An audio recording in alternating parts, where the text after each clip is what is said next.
Hi అండి. Welcome to empty vlogs. Please subscribe my channel to watch my every video.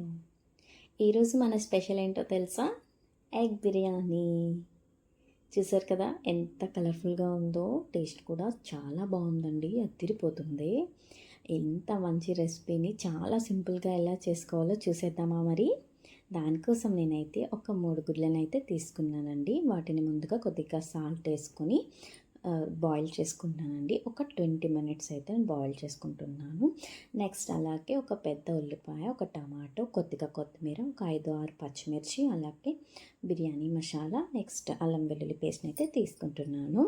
Next ఒక కుక్కర్లో అయితే నేను దాంట్లో ప్రిపేర్ చేద్దాం అనుకుంటున్నాను, ఎందుకంటే కొంచెం అడుగు అనేది మాడకుండా ఉంటుంది కాబట్టి. దాంట్లో ఉప్పు, కొద్దిగా పసుపు, కొద్దిగా కారం వేసుకొని ఆ ఆయిల్లో ఎగ్స్ని అయితే చిన్న చిన్న కట్ చేసుకొని ఫ్రై చేసుకుంటున్నాను ముందుగాను.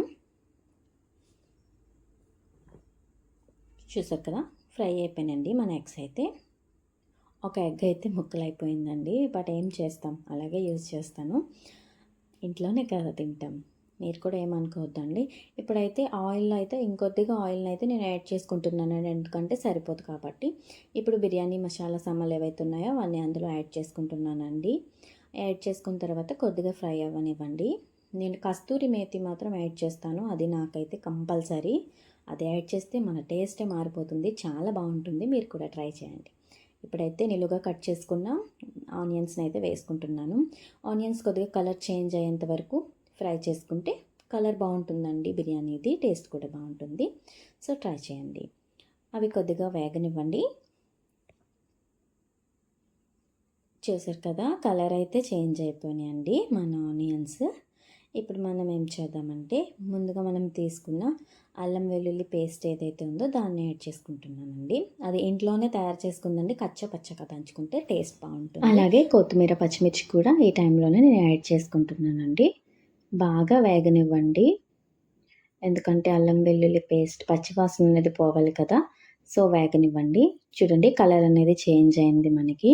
ఈ టైంలో ఏం చేస్తామంటే, మనం తీసుకున్న టమాటో ఉంది కదా, ఒకే ఒక టమాటో నిలువుగా కట్ చేసుకుని దాన్ని యాడ్ చేసుకొని మనం మూత అయితే పెట్టేసుకుంటామండి. ఒక 2 మినిట్స్ మూత పెట్టుకుంటే టమాటో బాగా మగ్గిపోతుందండి. అంటే కొంచెం మనకి గ్రేవీ టైప్ రావాలి కాబట్టి బాగా మగ్గిపోతుంది. అలా పెట్టుకుంటే చూసారు కదా, ఇప్పుడు దాన్ని బాగా మెదుముకోండి గరిటెతో. మెదుముకున్న తర్వాత ఇప్పుడు మనం స్పైసెస్ అయితే యాడ్ చేసుకుందాము. ఇప్పుడు టేస్ట్కి సరిపడా సాల్ట్ని అయితే నేను యాడ్ చేస్తున్నానండి. అలాగే ఒక 2 స్పూన్ల చిల్లీ పౌడర్ అయితే నేను యాడ్ చేసుకుంటున్నాను. నేను చేసే బిర్యానీకి 2 స్పూన్స్ అనేది సరిపోతుందండి. టేస్ట్ అయితే తర్వాత మనం చూసుకుని సాల్ట్ యాడ్ చేసుకోవచ్చు. అలాగే 1 స్పూన్ ధనియాల పొడి వేసుకుంటున్నాను. అలాగే 1 స్పూన్ గరం మసాలా వేసుకుంటున్నాను. అలాగే 1/2 స్పూన్ బిర్యానీ మసాలా యాడ్ చేస్తున్నానండి. ఇవన్నీ వేసుకుని బాగా కలుపుకోవాలండి. కలుపుకున్న తర్వాత మనం గ్రేవీ కావాలి కదా మనకి. గ్రేవీ కోసం అయితే నేను కొద్దిగా వాటర్ని అయితే నేను యాడ్ చేస్తానండి. దానివల్ల ఏమవుతుందంటే ఆ టొమాటో అనేది బాగా బాయిల్ అయ్యి మనకి గ్రేవీ అనేది బాగా వస్తుందండి. అలా వేసుకొని బాగా కలుపుకున్న తర్వాత కొద్దిగా ఫ్రై అయినిచ్చిన తర్వాత ఒక హాఫ్ లెమన్ అయితే నేను తీసుకుంటున్నాను. దాన్ని స్క్వీజ్ చేసుకుంటున్నాను. టేస్ట్ అనేది చాలా బాగుంటుందండి, మీరు కూడా ట్రై చేయండి. కొంతమంది అయితే ఈ టైంలో పెరుగుని కూడా యాడ్ చేసుకుంటారు, కానీ పెరుగు ప్రెజెంట్ అయితే నేను యాడ్ చేయట్లేదండి. లెమన్ యాడ్ చేస్తున్నాను. టేస్ట్ అయితే చాలా బాగుంటుంది. నేను ఒక గ్లాస్ రైస్ని అయితే తీసుకున్నానండి. వాటిని ఆ గ్రేవీలో వేసి కొద్దిగా ఫ్రై అవ్వనివ్వండి. కలర్ చేంజ్ అయినంత వరకు ఫ్రై అవ్వనిస్తే మనకి కలర్ అనేది బాగుంటుంది బిర్యానీ. ఆ విధంగా నేను తీసుకున్న 1 గ్లాస్ రైస్ కోసం అయితే నేను 2.5 గ్లాస్ అయితే వాటర్ని అయితే యాడ్ చేసుకుంటున్నానండి. బాగా వేగిపోయిన తర్వాత అయితే యాడ్ చేసుకుంటున్నాను.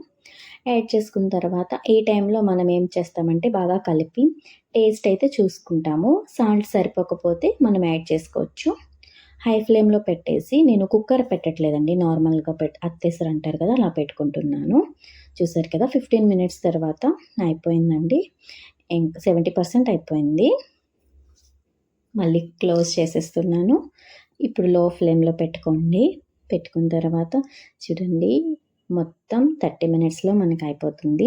కొద్దిగా వాటర్ ఉంది, 90% అయిపోయింది, 10% వాటర్ ఉంది అనేటప్పుడు మనం ఏవైతే బాయిల్ చేసుకొని, ఫ్రై చేసుకొని పక్కన పెట్టుకున్న ఎగ్స్ ఉన్నాయి కదండీ! అవి యాడ్ చేసుకొని రైస్ అయితే పైన కప్పేసి నెక్స్ట్ మళ్ళీ మూత అనేది పెట్టేసుకోండి. కొత్తిమీర గానీ, పుదీనా గానీ పైన చల్లుకొని మూత అయితే పెట్టేసుకోండి. పెట్టుకున్న తర్వాత ఒక 5 మినిట్స్ ఉంచితే సరిపోతుందండి. నేనైతే పైనుండి కొద్దిగా నెయ్యిని కూడా జల్లుకుంటున్నానండి. కొంతమందికి టేస్ట్ నచ్చదు. నచ్చితే మీరు యాడ్ చేసుకోవచ్చు. చూసారు కదా! అయిపోయిందండి ఫైనల్‌గా మన ఎగ్ బిర్యానీ. చూడండి ఎంత పొడి పొడిగా వచ్చిందో. టేస్ట్ అయితే చాలా బావుంది. పర్ఫెక్ట్‌గా వచ్చిందండి. అన్నీ కరెక్ట్‌గా సరిపోయాయి. చూడండి ఇంకైతే వేడి వేడిగా సర్వ్ చేసుకొని మన ఎగ్ బిర్యానీని ఎంజాయ్ చేయడమేనండి. చూడండి ప్లేట్‌లో వేసుకున్నాను కదా! చూస్తుంటేనే నోరూరిపోతుందండి. చాలా టేస్టీగా ఉంది. కలర్ కూడా చూడండి ఎంత బావుందో. బాగా సెట్ అయింది. అన్నీ బాగా కుదిరాయండి. నేనైతే ఈ ఎగ్ బిర్యానీని ఎప్పటికప్పుడు చేస్తూ ఉంటానండి ఇంట్లో. అంటే చికెన్ కన్నా ఇదే హెల్తీ అనిపిస్తుంది నాకైతే. దీన్ని నేనైతే ఆనియన్ అండ్ కొత్తిమీర, లెమన్‌తో గార్నిష్ చేసుకొని ఎంజాయ్ చేశానండి. మీరు కూడా ట్రై చేయండి. నచ్చితే లైక్ చేయండి. మీ ఫ్రెండ్స్ అండ్ ఫ్యామిలీకి షేర్ చేయండి. మరిన్ని వీడియోస్ కోసం నా ఛానల్‌ని సబ్స్క్రైబ్ చేసుకోండి. Thank you for watching.